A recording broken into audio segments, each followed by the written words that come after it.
स्वागत है भाई, स्वागत है, स्वागत है भाई, स्वागत है,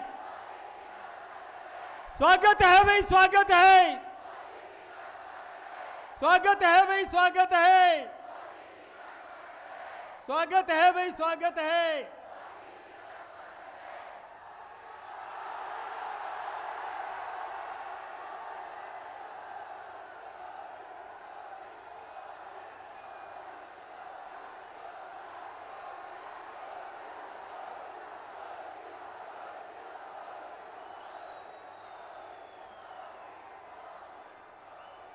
यह हमारा परम सौभाग्य है कि दुनिया के सर्वाधिक लोकप्रिय नेता और हमारे आदरणीय प्रधानमंत्री परम आदरणीय नरेंद्र भाई मोदी जी हमारे बीच में पधार गए। हम सब गौरवान्वित हैं कि आप पाली की इस गौरवमयी भूमि पर आकर हम सबका मार्गदर्शन करेंगे। अब मैं आग्रह करूंगा हमारे लोकप्रिय सांसद आदरणीय पीपी चौधरी जी का कि आप आकर सम्माननीय मोदी साहब का साफा पहनाकर स्वागत करेंगे।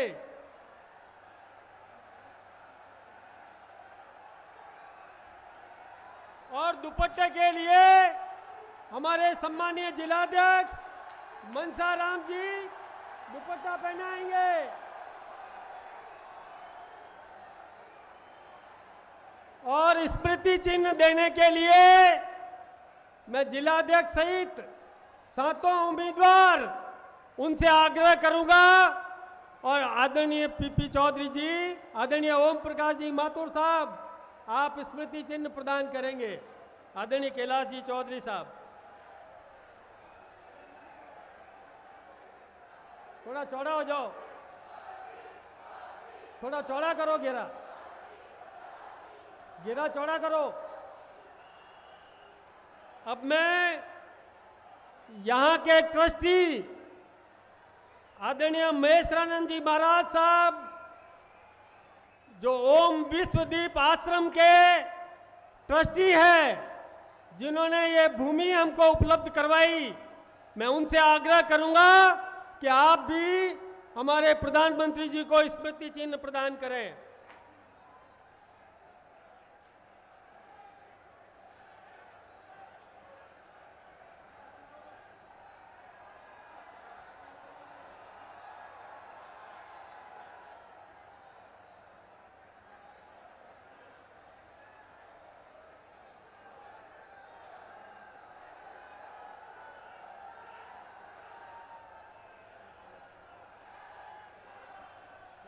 चौड़ा करो। दूसरे महंत हैं आदरणीय परशुराम गिरी जी, जो जूना अखाड़ा के राष्ट्रीय मंत्री हैं। अब स्वागत भाषण के लिए मैं आग्रह करूंगा हमारे लोकप्रिय सांसद आदरणीय पीपी चौधरी जी आए और स्वागत भाषण करें। आदरणीय पीपी चौधरी साहब, एक बार जोरदार भारत माता का जयकारा। पूरे पाली में आवाज जानी चाहिए, पूरे पाली लोकसभा में आवाज जानी चाहिए। दोनों हाथ ऊपर और दोनों मुट्ठी बंद। भारत माता की, भारत माता की, वंदे वंदे। आज गोपाष्टमी भी है, गौमात की भी जयकारा। बोलिए गौमात की। नए भारत के शिल्पी,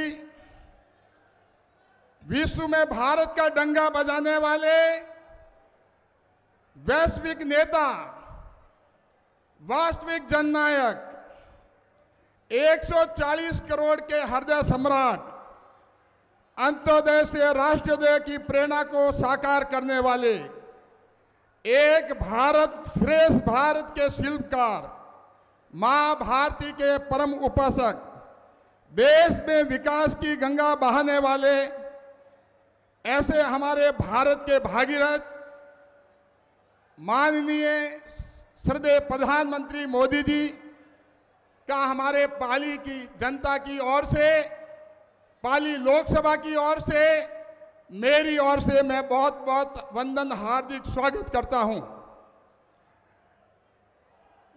परम आदरणीय मोदी जी को मैं बताना चाहूंगा कि आपने पिछले 10 वर्षों में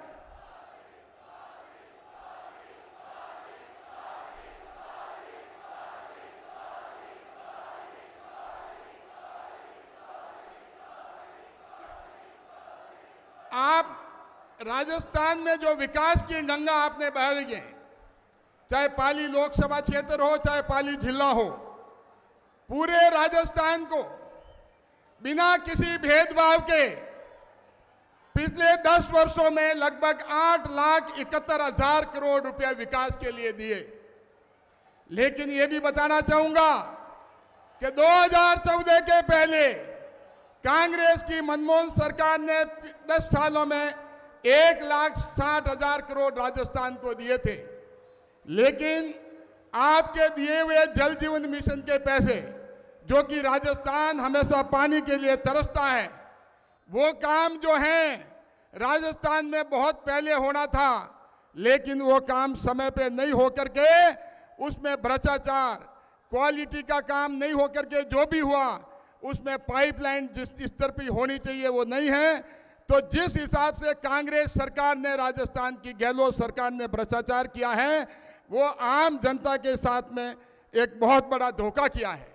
आपने 60,000 करोड़ भेजे, आपने पंचायतों के फंड के भेजे, लेकिन पंचायतों में पैसे नहीं पहुंचने की वजह से कोई भी विकास नहीं हुआ।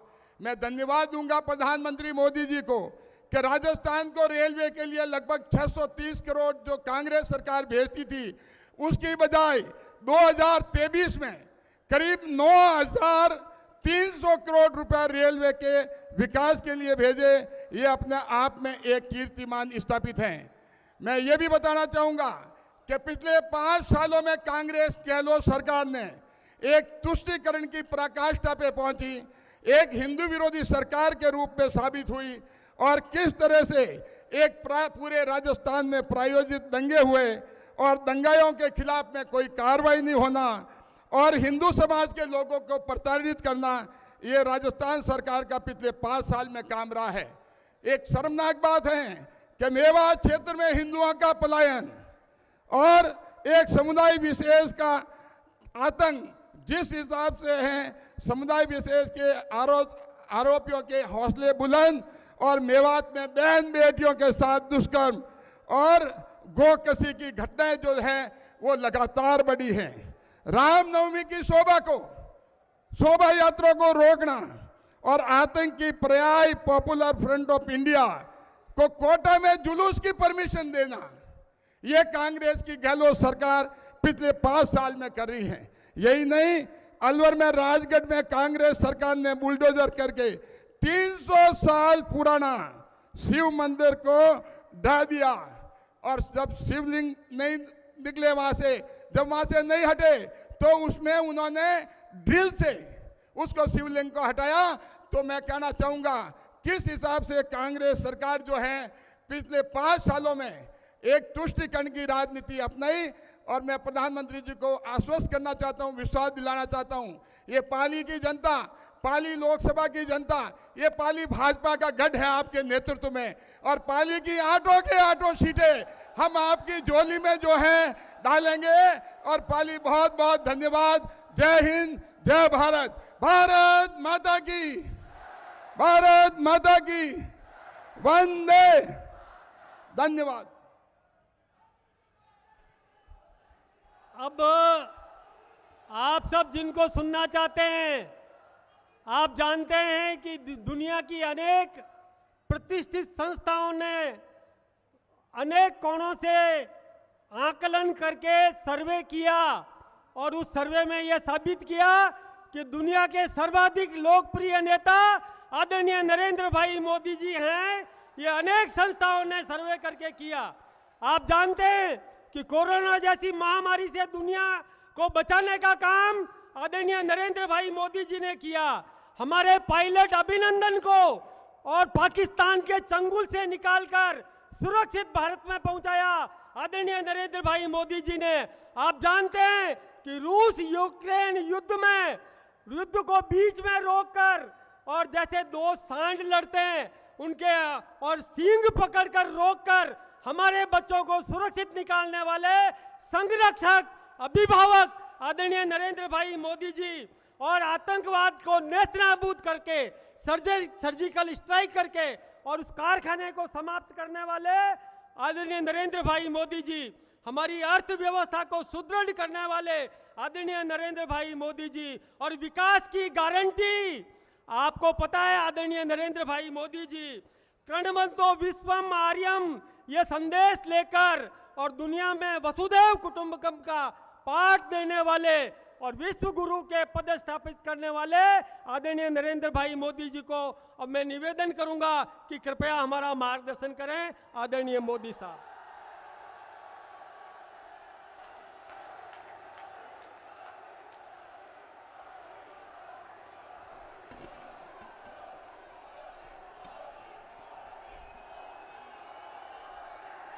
भारत माता की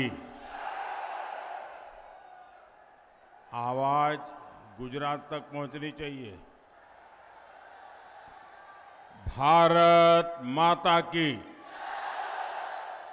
भारत माता की, सुंधा माता की, आशापुरा माता की, सारणेश्वर महादेव की, भगवान ऋषभदेव की, आई माता की, बाबूजी महाराज की, चार भुजानाथ की, लक्ष्मीदास जी महाराज की,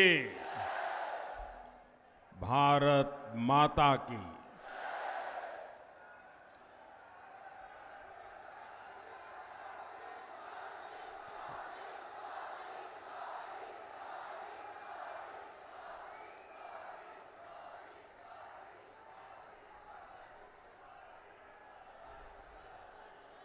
(1857) की क्रांति के समय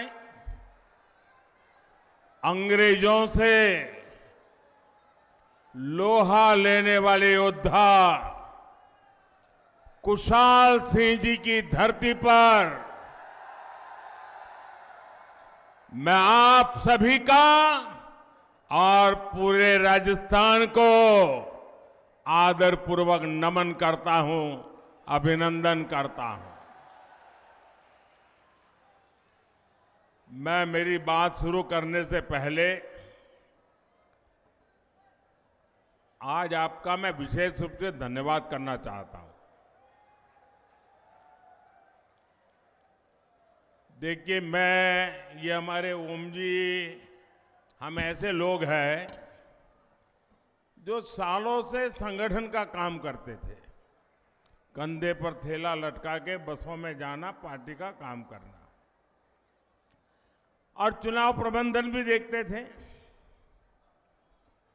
लेकिन कभी चुनाव में कोई हमें कहे कि आपको सभा मिलेगी, बड़े से बड़े नेता की मिलेगी,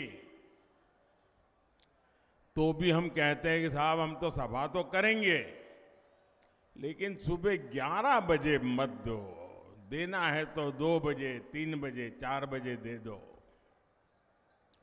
11 बजे संगठन का काम करते समय भी मैं भी, अरे भाई बड़ा मुश्किल हो जाता है, सुबह लोग निकलते नहीं है। लेकिन मैं देख रहा हूं ये पाली की ताकत, पाली के लोगों का प्यार, पाली के कार्यकर्ताओं की मेहनत, सुबह सुबह इतनी बड़ी जनता जनार्दन, एक प्रकार से जनसागर मैं देख रहा हूं।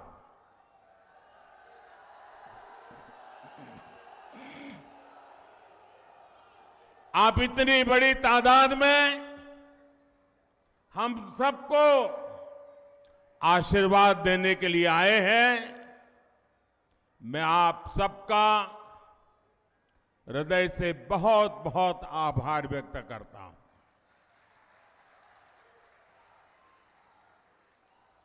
मैं जो पीछे मैं देख रहा हूं, जितने लोग पंडाल में हैं उससे ज्यादा लोग धूप में तप रहे हैं। आपको जो असुविधा हुई है, हमारी ये जो व्यवस्था छोटी पड़ गई है, और आपकी असुविधा के लिए भाजपा के कार्यकर्ता के नाते मैं सबसे पहले आप सबकी क्षमा मांगता हूं।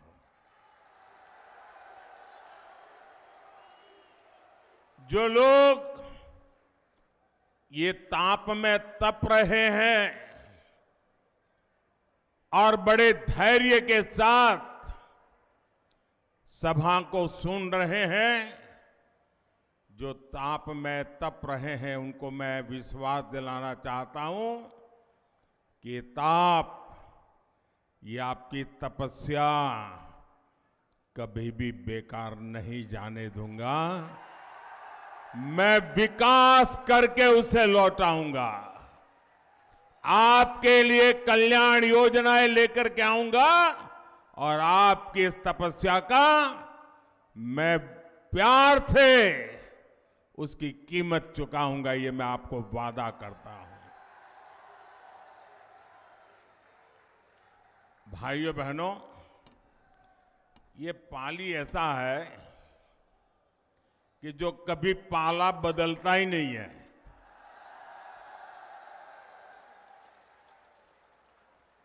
और पाली की दूसरी भी ताकत है। पाली वालों को मालूम नहीं है कि नहीं है, मुझे मालूम नहीं। हिंदुस्तान में कहीं भी जाइए और खास करके मेरे गुजरात में जाके देखिए, कोई जिला ऐसा नहीं मिलेगा जो पाली वाला वहां भाजपा का झंडा लेके खड़ा न हो। आप तमिलनाडु में जाके किसी को पूछोगे तो बोले पाली का हूं। वो यहां तो पाला बदलता नहीं है, लेकिन जहां जाता है वहां नई पारी भी खेल लेता है। ये ताकत है पाली की। और मेरे गुजरात में तो पाली और सिरोही से जो हवा आती है, वो गुजरात को भी ताकत देती रहती है।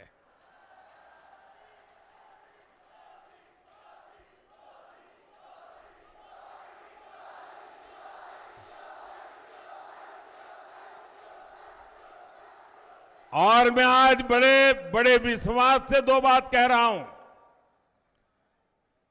पाली का भाजपा का कार्यकर्ता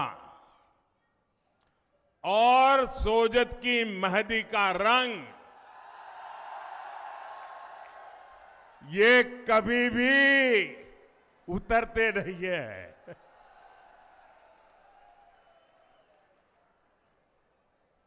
पाली के मेरे भाइयों बहनों, वाकई आज आपने दिल खुश कर दिया। मैं माताओं बहनों को विशेष प्रणाम करता हूं। माताओं बहनों को विशेष प्रणाम करता हूं क्योंकि राजस्थान में आमतौर पर माताएं बहनें इस प्रकार से बाहर कभी आती नहीं है। आज इतनी बड़ी तादाद में आई है। इतना ही नहीं, जब खाना पकाने का वक्त है तब वो राजस्थान का भविष्य बनाने के लिए आई हैं। और इसलिए खाना पकाना छोड़ करके राजस्थान का भाग्य बनाना, ये जब मेरी राजस्थान की माताएं बहनें करती है ना, तो राजस्थान का भविष्य उज्जवल है, ये निश्चित हो जाता है। माताओं बहनों को मेरा कोटि कोटि नमन।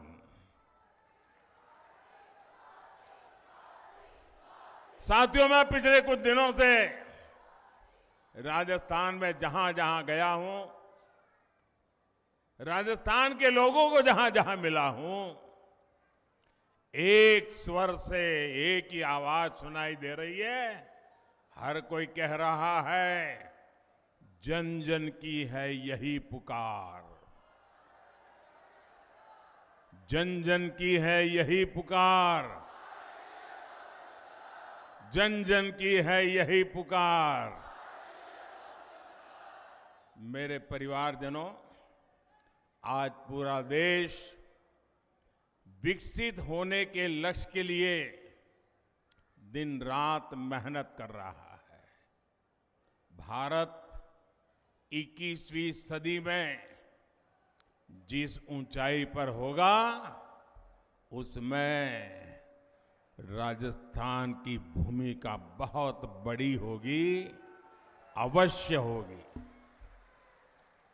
और इसलिए राजस्थान में ऐसी सरकार जरूरी है जो राजस्थान के विकास को सर्वोच्च प्राथमिकता दे।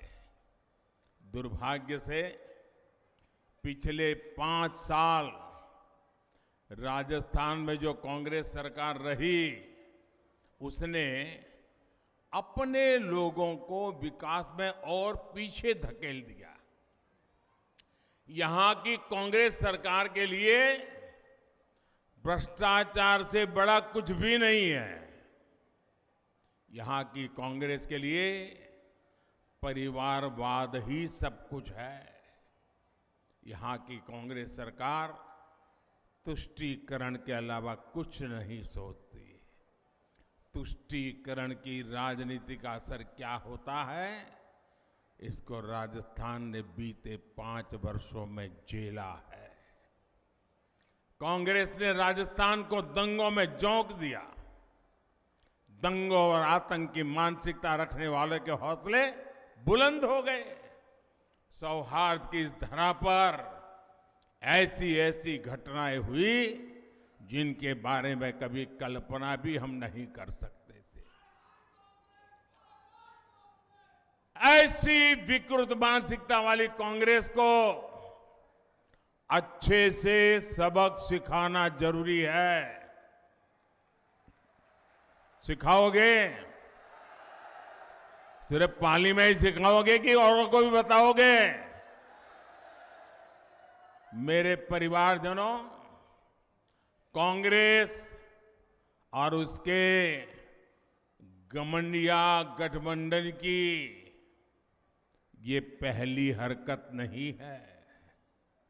सनातन को लेकर इन्होंने क्या क्या कहा है, ये पूरे देश ने देखा है। मेरी माताएं बहनों ने तो बहुत आक्रोश व्यक्त किया है। कांग्रेस और उसके साथी सनातन को खत्म करने का ऐलान कर रहे हैं, और सनातन को खत्म करने का मतलब है राजस्थान की संस्कृति को खत्म करना। क्या ये करने देंगे आप? ये करने देंगे? ये कांग्रेस के कारनामे चलने देंगे? एक घमंडिया गठबंधन के करतूत मान्य करेंगे? साथियों, हम सब तो भली भांति जानते हैं, यहां जालोर जिले में कानीवाड़ा में हनुमान जी का प्राचीन मंदिर है।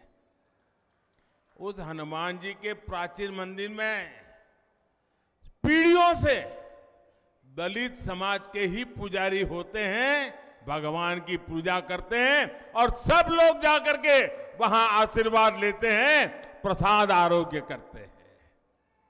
ऐसी प्रेरणादायी भूमि पर कांग्रेस के संरक्षण में दलितों को निशाना बनाया जा रहा है।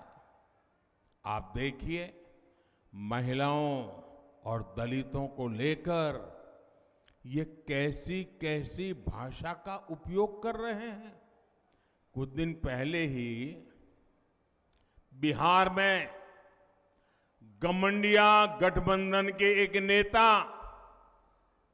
वो वहां के मुख्यमंत्री हैं, उन्होंने दलित समाज के पूर्व मुख्यमंत्री के लिए ऐसी अभद्र भाषा बोली, ऐसी अभद्र भाषा बोली, कोई सामान्य नागरिक भी बातचीत में भी ऐसा नहीं बोल सकता। वो विधानसभा के फ्लोर पर बोल रहे थे। ये है घमंडिया गठबंधन। क्यों गालियां दी? क्योंकि वो पूर्व मुख्यमंत्री अति पिछड़े दलित परिवार से आते हैं, इसलिए उनकी बेइज्जती करने में उनको आनंद आता है। उन्होंने तो पाप किया, लेकिन कांग्रेस के एक भी नेता उसके मुंह से ये गलत हुआ है, ऐसा नहीं होना चाहिए, ये बताने का भी विवेक नहीं है।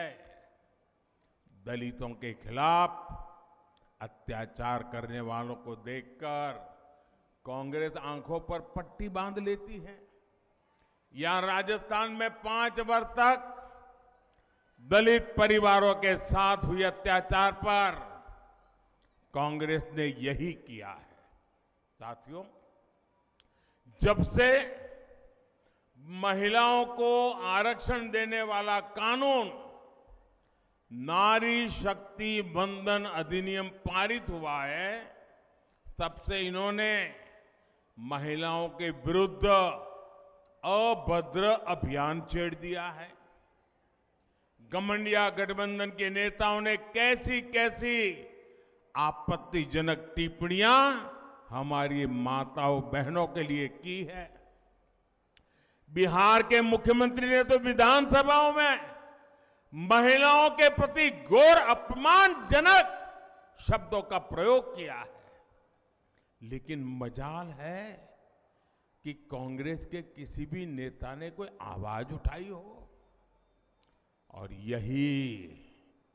यही कांग्रेस का असली चेहरा है, जिसे राजस्थान के लोग पहचान गए हैं। साथियों, महिला विरोधी कांग्रेस कभी महिलाओं का कल्याण नहीं कर सकती, कभी महिलाओं की सुरक्षा नहीं कर सकती।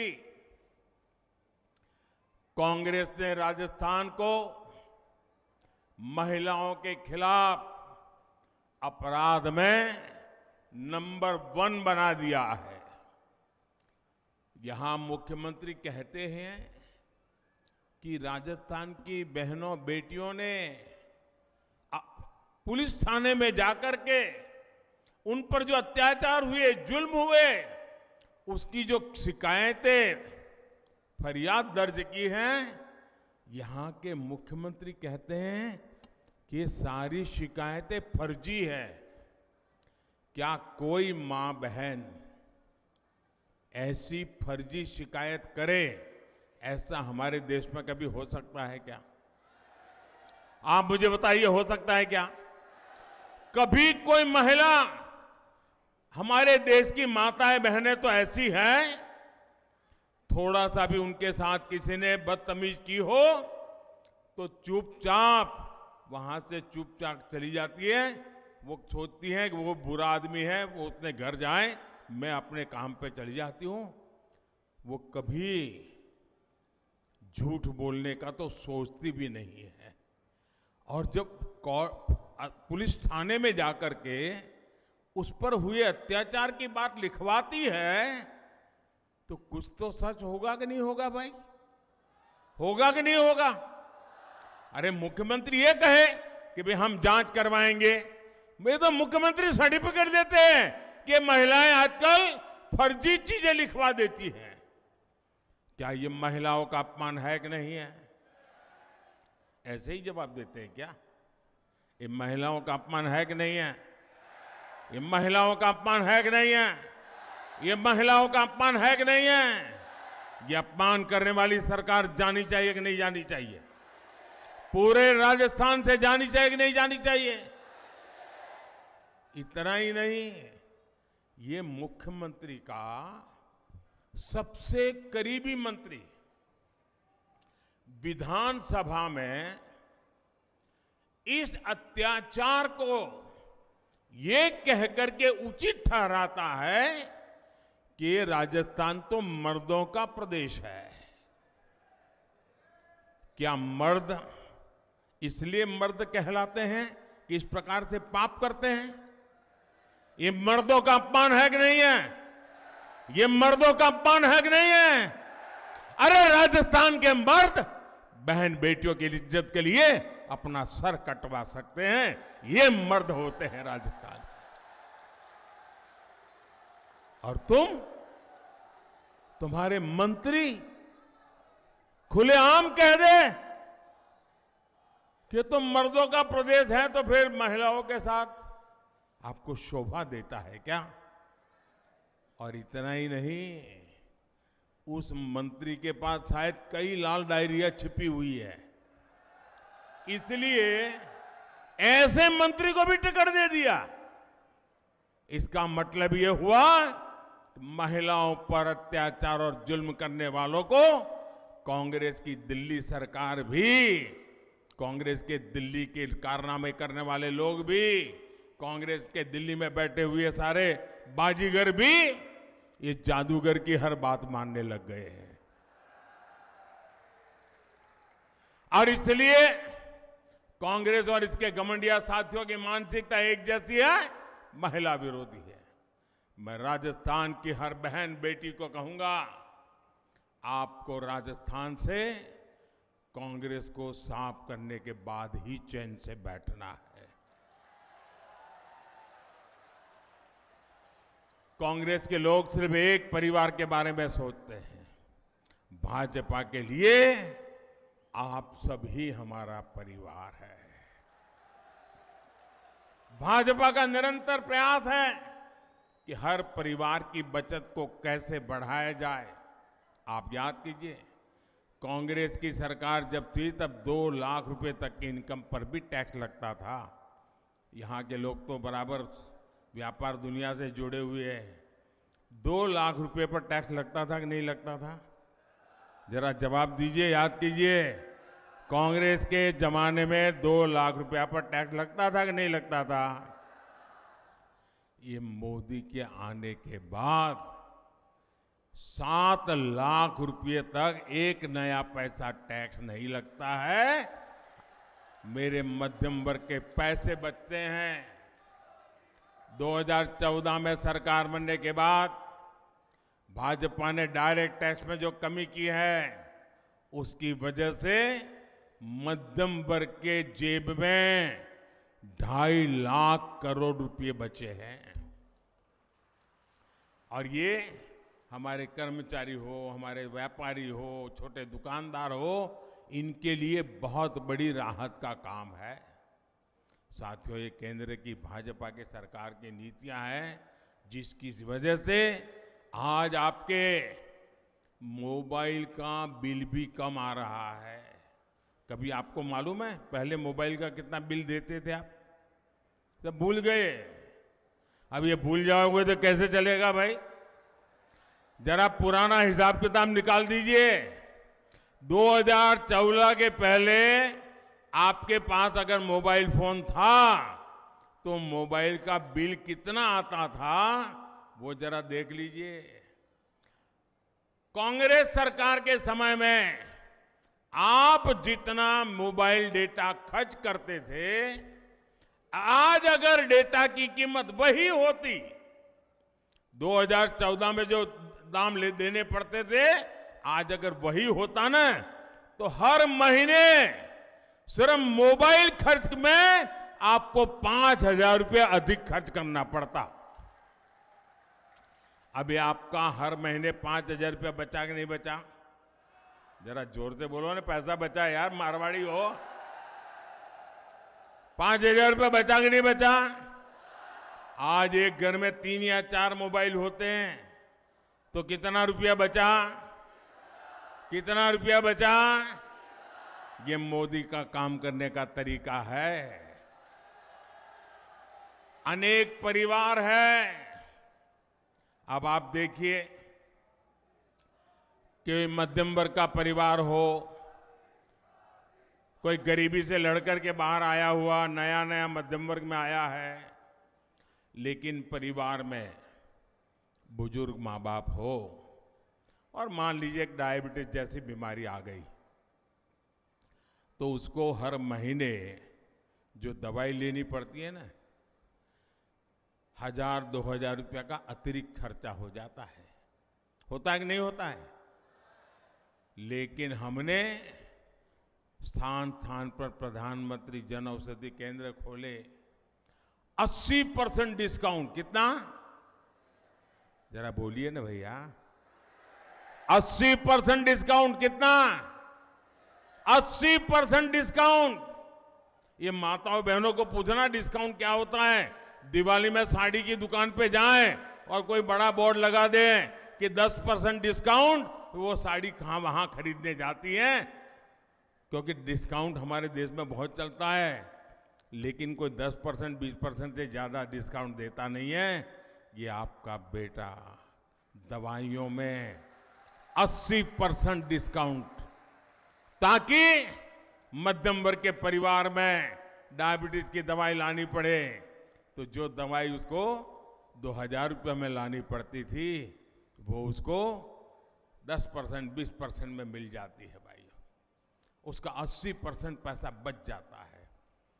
मेरे परिवारजनों, कोरोना का ही संकट काल में दुनिया का सबसे बड़ा मुफ्त राशन देने का अभियान हमने शुरू किया। आप जानते हैं कितनी भयंकर बीमारी आई थी, मौत मंडरा रहा था।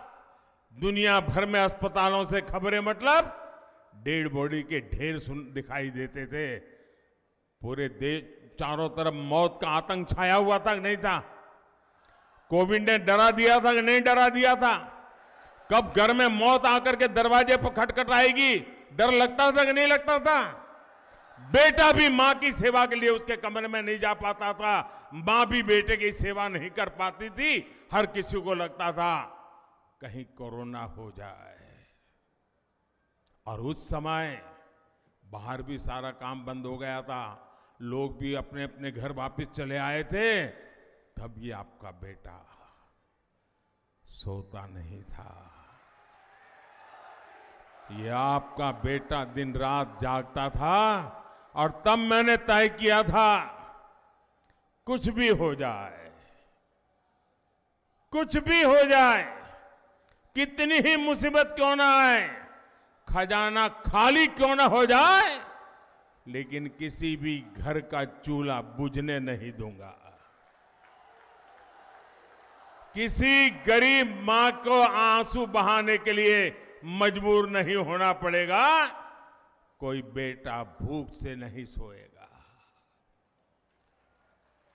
मुझे बताइए, हम तो राजस्थान के लोग हैं, पानी की एक प्याऊ भी कर देना तो भी लोग कहते हैं पुण्य का काम किया। कहते कि नहीं कहते? आज भी लाखा बंजारा को याद करते हैं कि नहीं करते? और किसी को थाली भर दें, संकट के समय भी उसको मुफ्त में खाना मिल जाए तो आशीर्वाद देता है कि नहीं देता है? आशीर्वाद देता है कि नहीं देता है? पुण्य मिलता है कि नहीं मिलता है? ये काम पुण्य का किया है कि नहीं किया है? ये पुण्य किसको मिलता है? ये पुण्य किसको मिलता है? ये पुण्य किसको मिलता है? ये पुण्य किसको मिलता है? यही तो गलती हो जाती है। ये पुण्य मोदी को नहीं मिलता है। ये पुण्य आपको मिलता है क्योंकि आपने एक वोट देकर के मोदी को बिठाया है। ये वोट लेने का पुण्य आपने किया है, इसलिए पुण्य आप कमा रहे हैं। ये पुण्य जो जमा हो रहा है ना आपका, वो एक वोट की ताकत है जिसके कारण पुण्य जमा हो रहा है। आज दिसंबर महीने में योजना पूरी होने वाली थी, लेकिन ये पुण्य का काम है, पवित्र काम है। हर किसी की थाली में रोटी पहुंचाने का काम है। और इसलिए इस बाप के बेटे ने संकल्प किया है, निर्णय किया है, मन बना लिया है कि दिसंबर में ये योजना पूरी नहीं होने दूंगा, उसे 5 साल और आगे बढ़ाऊंगा।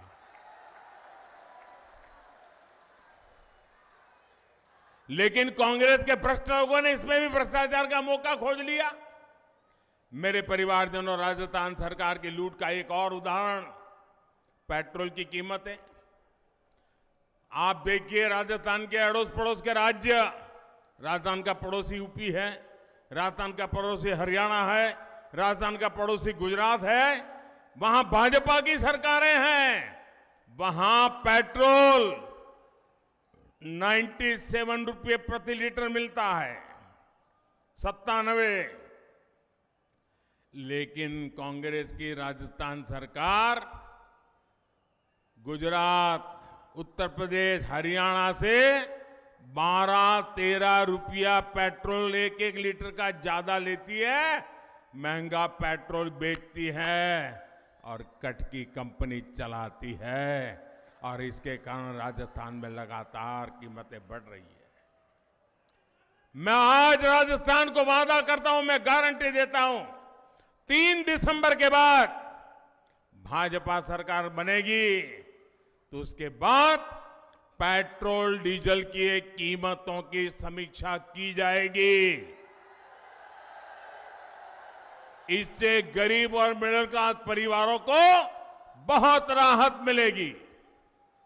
मेरे परिवारजनों, जहां जहां भाजपा की डबल इंजन सरकार है, वहां वहां केंद्र की हर योजना तेजी से जमीन पर उतरती है, या फिर भाजपा की राज्य सरकारें अपना भी कुछ उसमें जोड़ करके देती है।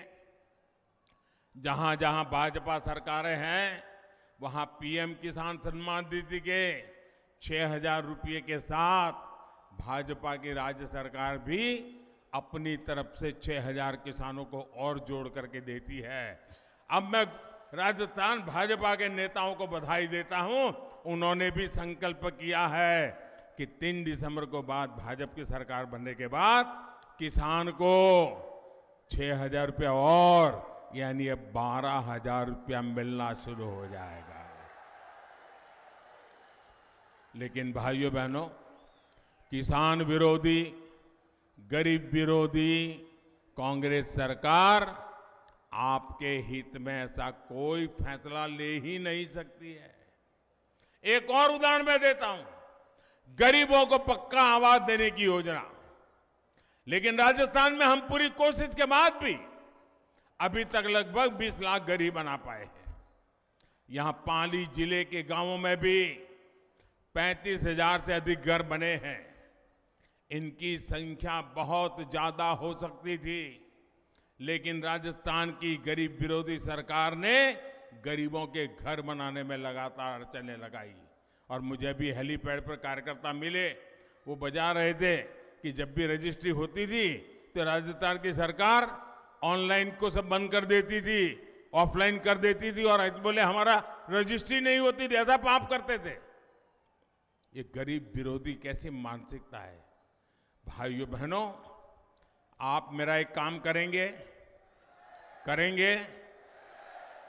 आपके गांव में, आपके शहर में, किसी भी मोहल्ले में कोई फुटपाथ पर रहता है, कोई झुग्गी झोपड़ी में रहता है, कोई कच्चे टूटे फूटे मकान में रहता है, उसको बता देना कि मोदी जी पाली आए थे और मोदी जी ने कहा है कि 3 दिसंबर को बीजेपी की सरकार बनने के बाद ये गरीबों को पक्का घर देने का काम फिर से चालू होगा और उनका घर भी बन जाएगा। ये काम करोगे? जाकर के बताओगे? ये मोदी की गारंटी है, बताओगे? साथियों, राजस्थान में हर घर नल से जल पहुंचाने के अभियान को भी कांग्रेस ने लूटने का काम किया है। हरियाणा और गुजरात में भाजपा सरकारों ने 100% घरों तक नल से जल पहुंचाया है, लेकिन राजस्थान में अभी तक आधी आबादी तक भी पानी पहुंचा नहीं है। माताओं बहनों से उनकी क्या दुश्मनी है मुझे समझ नहीं आ रहा है, वरना सबसे पहला काम कोई पानी पहुंचाने का करता और तब मेरी माताएं बहनें इतना आशीर्वाद देती, लेकिन उन्होंने नहीं किया तो नहीं, होने भी नहीं दिया। मैं दिल्ली से नल के लिए पैसा भेजता हूं, पाइप के लिए पैसा भेजता हूं, और यहां कांग्रेसी कागजों पर नल लगाते हैं और पैसे डकार कर जाते हैं। राजस्थान को पानी की समस्याओं मुक्त करने के लिए कांग्रेस ने भी, अगर आपको पानी चाहिए तो आपको ये काम करना पड़ेगा, करोगे? अगर आपको पानी चाहिए तो कांग्रेस से मुक्ति पानी होगी। मेरे परिवारजनों, मैंने सुना है कि यहां खुद को जादूगर कहने वाले सीएम अपनी हार से इतना बौखला गए कि उन्होंने मीडिया को भी धमकाना शुरू कर दिया है। पता नहीं ये डरते कि नहीं डरते, मुझे मालूम नहीं, लेकिन धमकाना शुरू कर दिया है। लेकिन लोग बताते हैं कि लाल डायरी के पन्नों और गणपति प्लाजा के लॉकरों से निकलते माल की खबरों पर यहां अघोषित प्रतिबंध लग गया है। छप ही नहीं रहा है, टीवी पे नहीं आ रहा है। अचानक क्या हो गया भाई? मीडिया को दबा करके इनसे झूठी खबरें लेकर जुड़ी जो खबरें हैं वो छापो मत, और झूठी खबरें छापो, ये खेल कर रहे हैं गहलोत जी। अरे जिनकी नैया को जनता ने डुबाने का ठान लिया है वो कांग्रेस पैसे देकर अखबारों में फर्जी लहर चलवा रही है, और जादूगर साहब आपका जादू आपकी काली कमाई के सच को दबा नहीं सकता है। ये पाप से आपको बचा नहीं सकता है। जिन युवाओं का भविष्य पेपर लीक करके बेचा गया है उस पर यह जादू नहीं चलेगा। जिन कर्मचारियों को ट्रांसफर पोस्टिंग के नाम पर लूटा गया है, परेशान किया गया है, उन पर यह जादू नहीं चलेगा। मेरे परिवारजनों, कांग्रेस सरकार ने पाली समेत पूरे राजस्थान को अपने हाल पर छोड़ दिया है। कांग्रेस सरकार के डूलमुल रवैये के कारण पाली शहर की स्थिति भी खस्ता हाल है। आप लोगों को आए दिन प्रदर्शन करना पड़ता है, मोर्चे निकालने पड़ते हैं, संघर्ष करना पड़ता है, लेकिन कांग्रेस के नेताओं ने कभी इसकी परवाह नहीं की। अब कांग्रेस के ऐसे नेताओं को सबक सिखाने का समय आ गया है। साथियों, पाली आस्था और आध्यात्म का केंद्र है। यहां हमारी विरासत से जुड़े अनेक महत्वपूर्ण स्थान हैं, इसलिए यहां पर्यटन को लेकर अनेक संभावनाएं हैं। आपको याद होगा कि हाल ही में पाली जिले को राजस्थान की पहली हेरिटेज ट्रेन की सौगात मिली है। मारवाड़ जंक्शन रेलवे स्टेशन से कामली घाट के बीच राजस्थान की पहली हेरिटेज ट्रेन शुरू की गई है। विस्टाडोम एक ऐसी कोच वाली ये ट्रेन देशी विदेशी पर्यटकों को आपके जिले में लेकर आएगी। ये ट्रेन राजस्थान के मिनी कश्मीर कही जाने वाले गोरम घाट के खूबसूरत नजारों को दुनिया के पर्यटन मानचित्र पर ला करके रखेगी। यहां की रोड और रेल कनेक्टिविटी पर भाजपा सरकार बल दे रही है। अमृत भारत स्टेशन योजना के तहत पाली मारवाड़, सोजत रोड, सोमेश्वर और रानी रेलवे स्टेशनों का आधुनिकीकरण किया जा रहा है। Marwar Delhi Mumbai dedicated freight corridor से जुड़ा है। इससे इस पूरे क्षेत्र में टूरिज्म और इंडस्ट्री दोनों को बहुत लाभ होगा। महसाना बठिंडा गुरदासपुर गैस पाइपलाइन ये शुरू होने से घरों में चूल्हे तक गैस की पाइपलाइन आ जाएगी माताएं बहनें, और गैस सस्ता भी हो जाएगा, और इससे यहां के उद्योगों को भी लाभ होगा। साथियों, पाली जिले ने तो हमेशा भाजपा को भरपूर प्यार दिया है, और इसलिए मैं आपके पास वोट मांगने नहीं आया हूं। आप वो लोग हैं जिनसे कुछ मांगना ही नहीं पड़ा है। आपने कभी देने में कमी नहीं रखी है।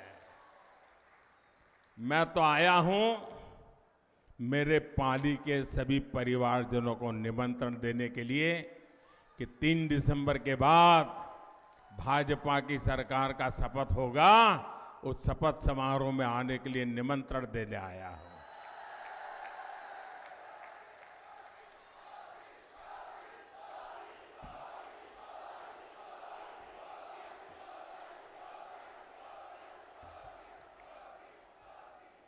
अच्छा, मैं एक संकल्प लूंगा और आपको दोहराना होगा। दोहराओगे? आपको बोलना होगा, कमल चुनेगा राजस्थान। क्या बोलना है? क्या बोलना है? जरा दोनों हाथ ऊपर करके मुट्ठी बंद करके बोलते रहना है आपको। बोलेंगे? पूरी ताकत से बोलेंगे, दोनों हाथ ऊपर करके, पीछे जो खड़े हैं वो भी। तो मैं शुरू करता हूं। बंद करो तुष्टीकरण की दुकान, बंद करो तुष्टीकरण की दुकान, दंगाइयों का काम तमाम, भ्रष्टाचार पर लगे लगाम, पेपर माफिया की मिटे नामो निशान, बहन बेटियों का बढ़ेगा मान। आपकी हिम्मत और हौसला देख करके मुझे पक्का लगता है कि हर कोने से कांग्रेस गई। अच्छा, मेरा एक काम करोगे, मेरा एक काम करोगे? ऐसे नहीं, जरा जोर से बोलो तो बताऊं मैं। हाँ? करोगे? चुनाव वाला काम नहीं है, फिर भी करोगे? ये चुनावी क्षेत्र वाला कोई कुछ नहीं है, सीधा सीधा काम है, करोगे? मेरा पर्सनल काम है, करोगे? पक्का करोगे? अच्छा, तो एक काम करना, घर घर जाना, हर परिवार को कहना कि अपने मोदी जी पाली आए थे और अपने मोदी जी ने आपको राम राम कहा है। ये मेरा राम राम पहुंचा दोगे? हर घर में मेरा प्रणाम पहुंचा दोगे? हर घर में मेरा नमस्ते पहुंचा दोगे?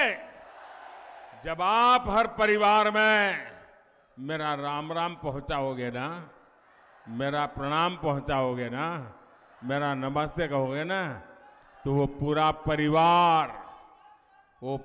परिवार मुझे आशीर्वाद देगा, पूरा परिवार मुझे आशीर्वाद देगा। और जब आशीर्वाद मिलते हैं ना, तो मुझे एक नई औषधि मिल जाती है। जब आशीर्वाद मिलते हैं तो मुझे नई ऊर्जा मिल जाती है। अगर आशीर्वाद मिलते हैं तो आपकी आकांक्षाएं पूरी करने की ताकत आ जाती है। जब आशीर्वाद मिलते हैं तो दिन रात दौड़ने का हौसला बुलंद हो जाता है। और इसलिए हर परिवार में जाना होगा, राम राम कहना होगा। कहेंगे? कहेंगे? बोलो भारत माता की, भारत माता की, भारत माता की। बहुत बहुत धन्यवाद। भारतीय जनता पार्टी की राष्ट्रीय मंत्री और राजस्थान की सह प्रभारी आदरणीय विजयताई जी, जिन्होंने राजस्थान में घूम घूम कर और भारतीय जनता पार्टी को ताकत दी है, उनसे कहूंगा कि आकर धन्यवाद ज्ञापित करें।